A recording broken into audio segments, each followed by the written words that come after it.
Hi, my name is Bruce Wilkinson, and it's a pleasure to have you join with me in one of my friends' homes. We just set up our cameras because most of you will be sitting there maybe in your den or maybe even on your computer at a Starbucks coffee shop with your earphones on, just to consider about dreaming again.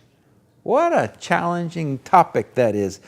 Everywhere I go, if you ask a person, so how are you doing in living your dream?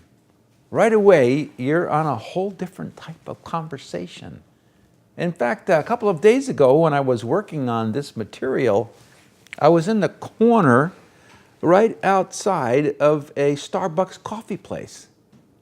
And I was at a time in which there weren't hardly any people around, and I said to God, it would be great to kind of just see how this would work on a total stranger today while I'm preparing. And I kind of laughed out loud because there was nobody around. And the next door store was a place that made barbecue sandwiches. And a big truck pulls in, and they brought in, boxes and boxes of supplies into this store. And then a roller came out, and they took some stuff out of the truck and put it in, and a lady did this. And she came in and she came out, and she was getting ready to get back in the truck, and she nodded at me and I nodded at her, and I said, "Hey, want to talk for a few minutes?" And she looked at me and she said, "Well, sure." So she pulled her truck out of the way and she came and she sat down, and I moved from the corner to a different table in her area from Starbucks because I didn't want other people to hear us. So we were talking for a few minutes, and I said, "Can I ask you a question?" "Well, okay. Are you living your dream?" "Am I living my dream?" "Yes." "No, you aren't. Would you like to?" "No, it's too late." "It's too late." Well, if it turned out that it wasn't too late, would you be happy about that?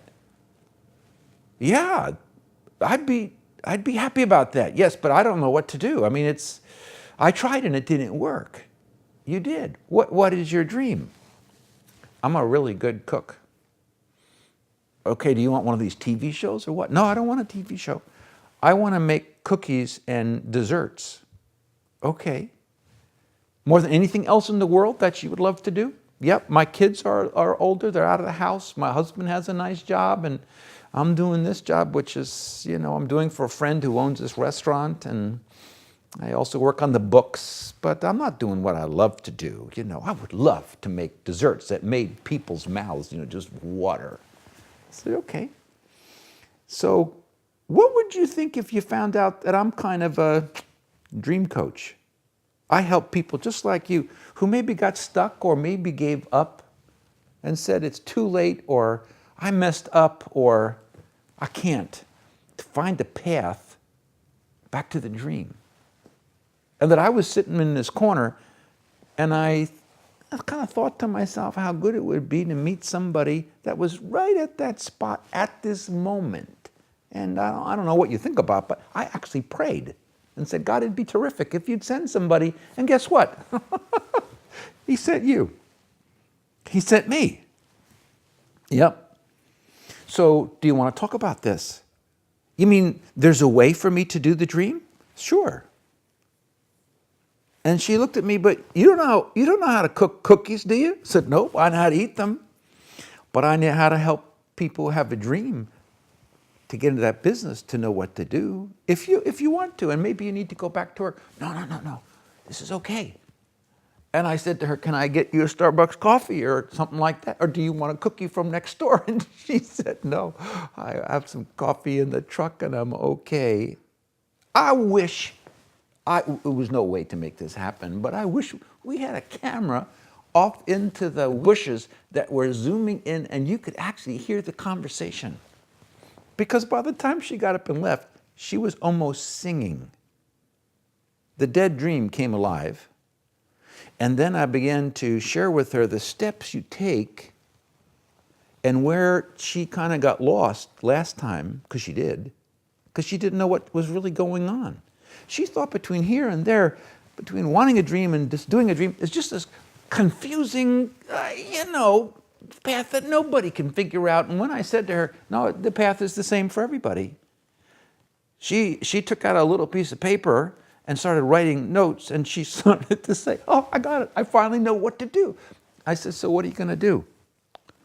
I said, what's your next step? She says, I'm going to do what you suggested. I'm going to go back to the boss who owns this place, and I'm going to tell him what you said. I'm going to say, would you help somebody live their dream a little bit? And because he likes me and I like him, we've been friends for a long time, he'll probably say, what do you want to do? And I said, well, I'll bring a box of 10 or 12 cupcakes and put them on the counter. And if they sell, then I'll give you 40% of them, of the money, and I'll keep 60%, and we'll figure out how much. I said, what's he going to say?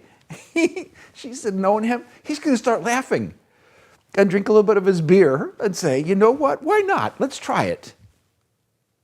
And she didn't need a truck to drive away. She was on cloud number 9. That's what happens to people. They need to dream again and gave up for whatever reason. And then when that fire, you kind of get the coals and the wood, and I love an outdoor fire in the woods. And when you start it up again and you get those coals after the night, just enough going, and then you sit back and you love the fire again. Could it be it's time to kind of reach down into that heart of yours and stir the embers and the coals and let me be your friend, because I want to be, and show you the path to your dream?